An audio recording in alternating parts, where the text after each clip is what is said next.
O primeiro artifício de Satanás para atrair a alma ao pecado é apresentar a isca e esconder o anzol. Apresentar a taça de ouro e esconder o veneno. Apresentar a doçura, o prazer e o benefício que podem fluir sobre a alma ao ceder ao pecado e esconder da alma a ira e a miséria que certamente se seguirão ao cometer o pecado. Com esta estratagema, ele enganou nossos primeiros pais. E a serpente disse à mulher: você não morrerá, porque Deus sabe que no dia em que você comer dela, seus olhos se abrirão e vocês serão como deuses, conhecendo o bem e o mal. Gênesis 3, 4 e 5. Seus olhos se abrirão e vocês serão como deuses. Aqui está a isca, o doce, o prazer, o benefício. Ah, mas ele esconde o anzol, a vergonha, a maldição e a perda que certamente se seguiriam.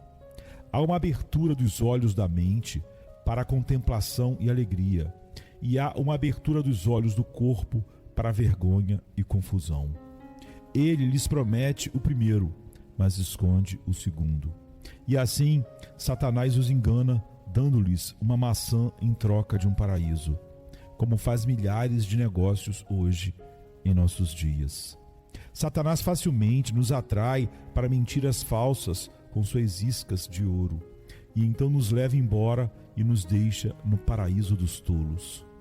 Ele promete honra, prazer e ganho à alma, mas retribui com o maior desprezo, vergonha e perda que pode haver. Com uma isca de ouro, ele lutou para pegar Cristo, em Mateus 4, 8 e 9. Mostra-lhe a beleza e as fascinações de um mundo encantador, que sem dúvida teria cativado muitos corações carnais, mas aqui o fogo do diabo caiu sobre a palha completamente molhada, e portanto era impossível pegar fogo. Esses objetos tentadores não conquistaram sua afeição e nem podiam, nem deslumbraram seus olhos, embora muitos tenham morrido eternamente da ferida do olho e tenham se apaixonado para sempre por essa vil prostituta do mundo, que, expondo seus dois belos seios de aluguel e de prazer, feriu suas almas e as lançou em total perdição. Ela, pelo brilho de sua pompa e preferência, matou milhões, como a cobra Anilos, que quando não consegue alcançar os passantes em fuga, os deslumbra e surpreende com suas belas cores, de modo que eles não têm poder para passar até que os tenha picado até a morte. A adversidade matou 1000, mas a prosperidade matou 10.000. Remédio 1. Em primeiro lugar, mantenha-se o mais longe possível do pecado e de brincar com a isca de ouro que Satanás lança para enlaçá-lo. Para isso, você tem, como está em Romanos 12, 9, odeie o que é mal, apegue-se ao que é bom. Quando encontramos algo extremamente ruim e contrário a nós naturalmente, a natureza odeia e se afasta o máximo possível. A palavra grega, aqui traduzida como ódio, é muito significativa. Significa odiá-lo como o próprio inferno, odiá-lo com horror. Anselmo de Canterbury costumava dizer: se eu visse a vergonha do pecado por um lado e as dores do inferno por outro, e tivesse que escolher um, eu preferiria ser lançado no inferno sem pecado do que ir para o céu com o pecado. Tão grande era seu ódio e ojeriza ao pecado. A coisa mais sábia e segura é manter a maior distância do pecado, não se aproximar da casa da prostituta, mas fugir de toda aparência do mal, como está em Provérbios 5:8 e 1 Tessalonicenses 5:22. A melhor maneira de evitar cair no poço é ficar o mais longe possível dele.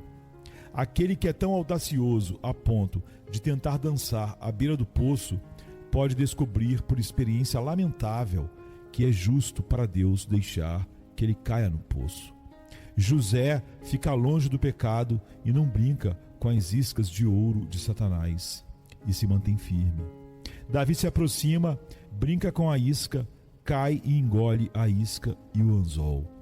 Davi se aproxima da armadilha e é apanhado nela, quebrando seus ossos, ferindo sua consciência e perdendo a comunhão com seu Deus. O pecado é uma praga, sim, a pior e mais contagiosa praga do mundo. E ainda assim, quão poucos são aqueles que tremem diante dele, que mantêm distância dele. Como 1 Coríntios 5,6 diz: não sabeis que um pouco de fermento leveda toda a massa? Assim que um único pecado tomou conta do coração de Adão, todo o pecado entrou em sua alma e o infestou.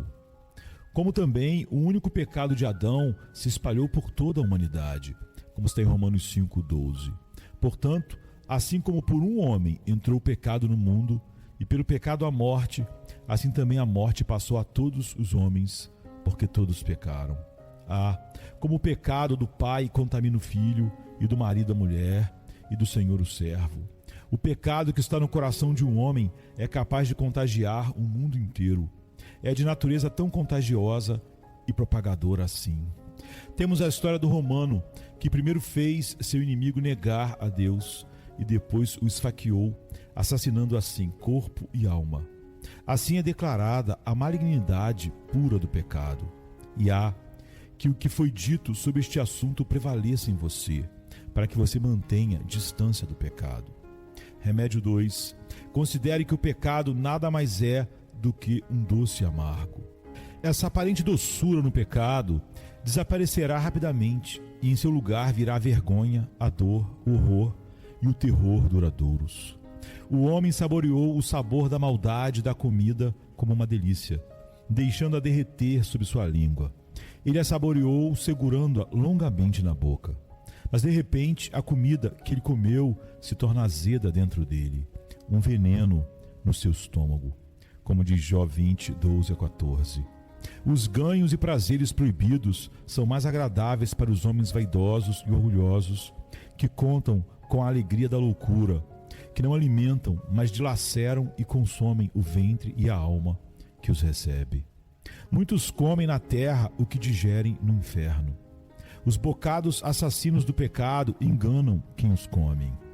O pomo de Adão era um doce azedo. A tigela de guisado de Esaú era um doce azedo. A codorna dos israelitas, um doce azedo. O mel de Jonatas, um doce azedo. E as iguarias de Adonias, um doce amargo.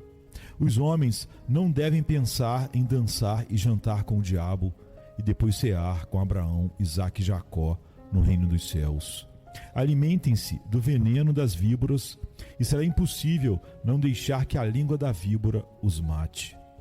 Quando a áspide pica um homem, primeiro faz cócegas nele de tal maneira que o faz rir, até que o veneno pouco a pouco chega ao coração e então o destrói mais do que o deleitou.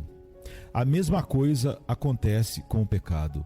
Pode agradá-lo um pouco no início, mas no final sua alma vai doer infinitamente. Sim, se houvesse o menor deleite real no pecado, não poderia haver inferno consumado, onde os homens seriam mais atormentados com seus pecados. Remédio 3. Considere solenemente que o pecado causará a maior e mais triste perda que nossas almas podem sofrer. Provocará a perda daquele favor divino que é melhor do que a vida, e a perda daquela alegria indescritível e cheia de glória, e a perda daquela paz que excede o entendimento, e a perda daquelas influências divinas pelas quais a alma é revigorada, vivificada, elevada, fortalecida e alegrada, e a perda de muitas misericórdias externas desejáveis que a alma poderia ter desfrutado de outra forma. Remédio 4. Considere seriamente que o pecado é de natureza muito enganosa e fascinante.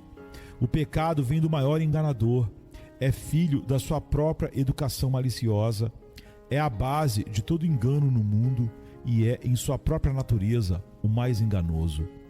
Mas exortai-vos uns aos outros todos os dias, enquanto se chama hoje, para que nenhum de vós seja endurecido pelo engano do pecado. Hebreus 3,13. Ele beijará a alma e parecerá tentador para a alma, mas atrairá para sempre. É o Judas final. Ele sorrirá para nós como Dalila, para nos entregar nas mãos do diabo, como ela fez com Sansão nas mãos dos filisteus. O pecado dá a Satanás um poder sobre nós e uma vantagem para nos acusar e reivindicar como aqueles que usam sua insígnia. É de uma natureza muito fascinante, encanta a alma, parecendo estar no trono, que a alma não pode deixá-lo, mesmo que pereça eternamente por ele. O pecado enfeitiça tanto a alma que a faz chamar o mal de bem e o bem de mal, amargo de doce e o doce de amargo, luz de escuridão e escuridão de luz. E uma alma assim enfeitiçada pelo pecado resistirá até a morte, na ponta de uma espada com Deus, que Deus golpeie e fira e corte até os ossos, mas a alma enfeitiçada não se importa, não teme, a não ser que haja um chamado soberano todo-poderoso de Deus. A alma continuará em um curso de maldade, como você pode ver em Faraó, Balaão e Judas. Diga à alma enfeitiçada que o pecado é uma víbora que certamente a matará quando não for morta, que o pecado muitas vezes mata secretamente, insensivelmente, eternamente. Mas a alma enfeitiçada não pode e não deixará de pecar. Quando os médicos disseram até ótimo que se ele não se abstivesse da embriaguez e da impureza, perderia os olhos, seu coração estava tão enfeitiçado por seus pecados que lhe respondeu: então a Deus doce luz. Ele preferiu perder os olhos em vez de deixar seu pecado. Assim, um homem enfeitiçado pelo pecado prefere perder Deus, Cristo, o céu e sua própria alma do que se separar de seu pecado. Portanto, sempre tome cuidado para não brincar ou jogar o jogo do diabo. Jamais mordisque as iscas douradas de Satanás.